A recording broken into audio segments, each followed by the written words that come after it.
Hey guys, my name's Khadroth, and today I'm going to be talking to you about Duryodhana. Duryodhana is the new 4-star AoE Arts Berserker that is, again, going to be a story-locked unit, which is pretty interesting considering he is on banner with the other Paco-drawn unit, Bhima, who's a single-target Lancer SSR, who is totally permanent. So, kind of interesting that he has a different status than him. But again, this one's also drawn by Paco, so let's go ahead and dive right in and talk. So again, Duryodhana here has a 9.4k attack power. That's not bad. That's right in the sweet spot that I would want 4 stars to be at. 10k is really good. We do see the occasional 4-star with it, but very rare. And again, anything less than 9k isn't necessarily the worst sort of circumstances to run into, but I do prefer my 4 stars to be up in the 9k range, so this is perfectly okay for him. At 11k HP, this is a little bit anemic, but I think you'll see he does have a little bit of survivability in his kit, just not a whole lot, and that's going to be a concern for him as a berserker. So as we go through and look through his attributes here, he is earth attributed, he is drawn by Paco, and again, he's got star absorption of 10 and star generation of 4.9%. That's pretty standard for our berserkers. It's not good amounts, but hey, that is what life as a berserker is like. He does have an abysmally low NP charge attack rate, and this is due to the fact that he is an arts-focused berserker. A lot of berserkers tend to have really high NP gain rates, and that's due to the fact that they tend to only have one arts card. As you can see on the edge of the screen, Duryodhana doesn't have that issue, so this is part of the reason that they've kept it low in his case.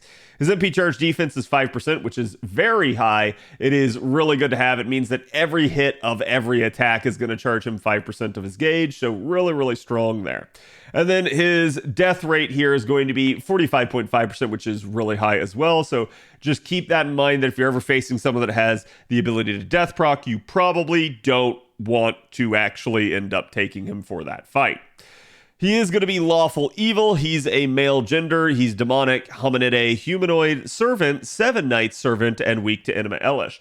Really, out of these, the only 2 big ones that you're going to be able to exploit is going to be demonic and male. Those are going to be the sort of traits that I think you'll actually find the ability to either exploit against them or that the enemy might exploit against you. Now, again, looking at his deck here, you guys can see he's double buster, double arts, which is strange because most of our berserkers are triple busters. So he ends up replacing the 3rd buster card there for just another arts card. He only has the 1 quick card, and that's going to be a little bit of a concern, but again, his hit counts are all average hit counts. What is good about this is he does have an above average quick card here, where again, average is about 3 hit count. He has 5 hit counts on this. So this is going to help with his star generation and his NP generation when you do get the quick card. And this is sort of par for the course whenever we see a unit only have 1 of a card type. The devs have a tendency to make that card type a little bit better for them as a result. Now, going ahead and looking at his active skills here, you guys can see he starts out with a nice party-wide attack up for 3 turns and party-wide critical damage up for 3 turns of 20% each. It's not the strongest, but considering it's party-wide, this can be used to, again, sort of help another unit out on top of Dury and what he might be doing. He might be going through clearing 1 or 2 waves for you, and then maybe he's setting up someone else. But still, not the best in terms of steroids, but hey, it's perfectly free at that point. It's something that's nice to have. So I think the issue that I have with this skill is that it has a random chance to put a random proc for who it puts the star absorption on for 1 turn. Now, at 5,000%, that is very strong. That is strong enough to allow Dury to actually soak stars from other classes. However, I think the issue that you're going to have here is because it's RNG, it's got a 1 in 3 chance of landing on him. And so you may find this at a bad time, triggering on the wrong person and stealing all of your stars away to all of their cards. So this is something you're going to have to be careful with if you're playing him more down the stretch and not just in a 3-turn environment. Again, it's all on a low cooldown, which is certainly not bad, especially if you manage to work in, say, like a Tamamo or something on support. That will at least allow you to get back to his cooldowns fairly quickly. Now, as we look at the second skill here, he gets Arts Performance of 3 turns and critical damage of 3 turns for himself. This is going to be 30% on each of these, which at least for the critical damage means that combined with his first skill, he now has 50% crit up. So really not bad there at this point. And again, the 30% art steroid over 3 turns is definitely solid. That's more damage, that's more refund, so it's exactly what you want to see on an arts unit. He He does get a little bit of a star bomb here for 15 stars, so it's a much nicer version of intuition in that regard. And then he ends up having this all on a 6-turn cooldown, so an all-around nice skill. His third skill here is going to then be targetable. It's going to allow one ally's critical star absorption for 3 turns to be increased by up to 5,000%. So, you may be thinking, didn't he already have star absorption on the first skill? And he did, but that was random if you'll remember. So, again, this one is a targetable one. This is how he can actually secure the stars on himself. So, even though the first skill is random and I don't really like that, the third skill is going to make up for it. You just got to be careful that, again, you're not sort of competing for stars. You may have to use this skill at a timely point in order to maybe offset whatever the RNG handed you from the first skill. So, definitely an interesting thing. It's also going to gain critical stars every single turn for 3 turns of 20, which is really, really strong. This is like a double, again, fragment of 2030 MLB right here. So really, really good. I definitely like the fact that this is this strong in conjunction with the second skill, which remember gave 15 stars as a star bomb. So this one's also going to have 10% charge per turn for 3 turns. It's only for himself, but I do like the fact that it is set at 10%, so you don't have to level up the skill in order to get this to go anywhere. But the problem that you're going to have with this is you still need to level the skill, and I'll explain why. So from there, it's going to reduce all enemies' debuff resistance for 1 turn by up to 40%, and this is going to factor in with his NP, and I'll explain that when we get to that in a minute. And again, all on a 6-turn cooldown. His only passive skill here is a rather weak one. It's just bust performance of 1%. So honestly, pretty underwhelming. He doesn't even get anything like magic resistance or anything like that to kind of help him stay up over time. So again, his survivability is going to be your chief concern here. But as a unit that can probably 3-turn and Black Grail loop, hey, it may not be the end of the world to have him not have a lot of survivability. Out of his append skills, I'm going to recommend the mana loading first, because again, he's an art-centric unit. This may allow him to get to an NP in a sort of hybrid setup where you've got another damage dealer and you're using Castorius to charge the party, or this just may, again, help him start out with a better craft essence, or maybe tackle a situation where there's not 3 set nodes. Because again, you're probably going to want 3 set nodes with sort of how he's going to function in terms of refund, which I'll talk about in a minute. Again, though, you're going to want the 20% starting charge there, and that's going to be probably the first thing you should go for. His extra attack finesse is obviously not going to be bad. This does improve more than just the damage output of the extra attack. It's going to be things like the NP gain and the star generation of the extra attack. However, again, this is Berserker, so we're probably just going to be more concerned with damage more than anything. And I'm going to say, while this could be useful, it's still going to assume that you had to get a Brave Chain in order to get it, so I will side with still the mana loading as being the more useful. His third skill is, again, the sort of issue that we have with a lot of Berserkers. It's an anti-critical attack chance resistance, which you might be thinking, well, he doesn't have a lot of survivability. Maybe this helps him out.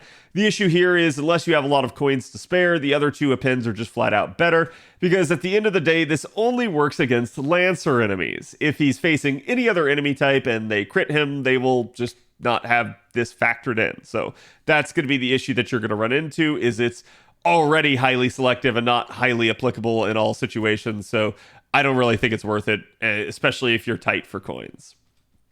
Now, looking at his Noble Phantasm, it is an AoE 6-hit arts.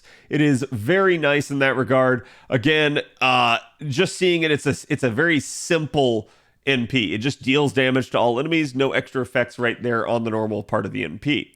Where there is a big chunk of words here is going to be on the overcharge effect, and this is going to have a chance to proc any of these 3 all concurrently at the same time, card type downs of 20%. And it's 3 turns activating first. So this will go out before damage. It'll last for multiple turn durations, but it only has a 60% chance to proc unless you overcharge him more. However, I'm going to tell you that unless you have the plan to get him to 500% overcharge, that's not going to be your solution. Instead, your solution is going to be the third skill that we talked about with this debuff resistance of 40%. You're really going to want that, because that is going to help factor in towards making this actually succeed every time. And again, I think it's going to be really, really strong for him when you do, so try to lower that third skill. The issue that you might run into is that's still not foolproof. You may find enemies that have passive magic resistance and they might be able to resist some of the effects, or you just may find a scenario where the enemy is debuff immune and you can't apply it anyways. The other downside potentially to having a debuff-oriented overcharge rather than, say, a buff-oriented overcharge is the fact that, again, you can't carry this between waves. So if you're in wave 1 and you apply this, even though it's 3-turn duration, it goes away with the enemies when they die and you move to wave 2.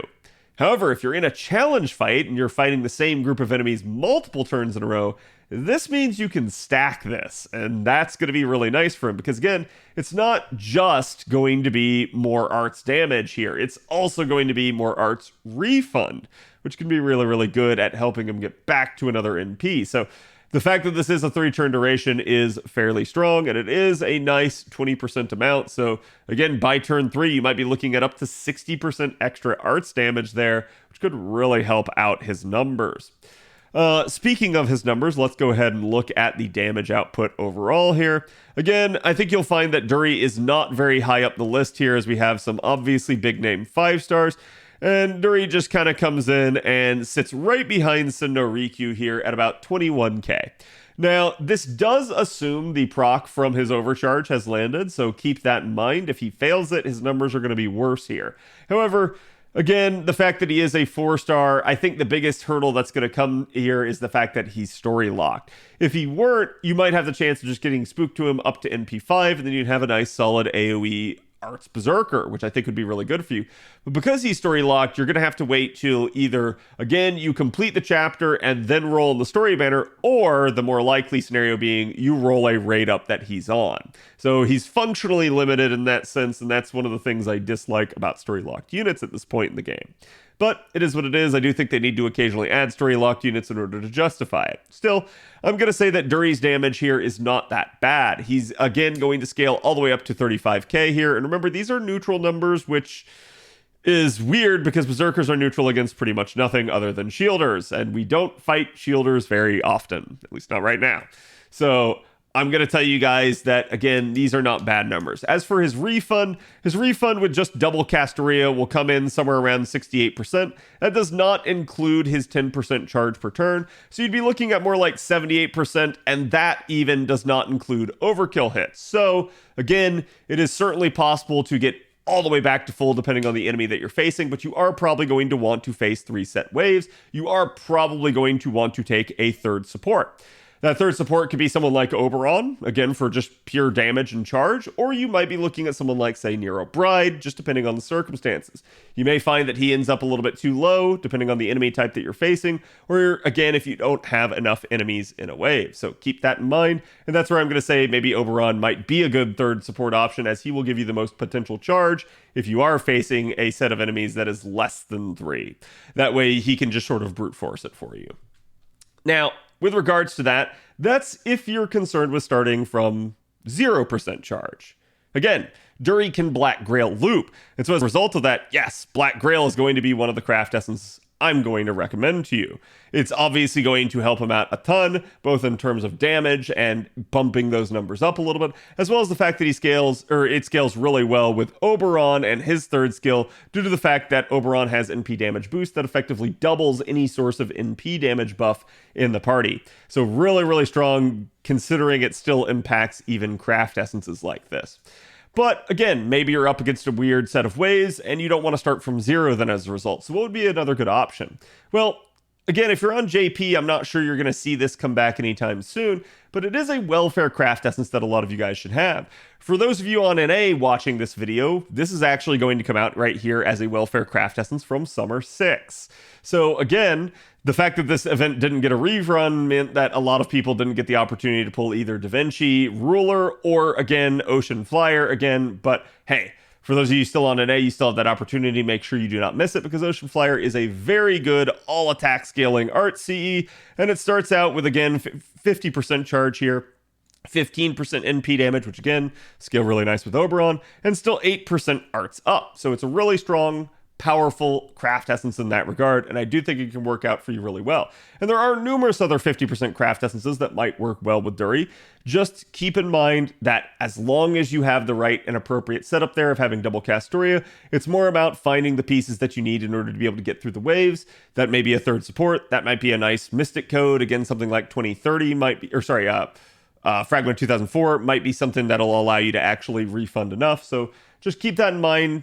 Try it out, experiment with them. I think it'll be an actually good, solid, and serviceable unit for you.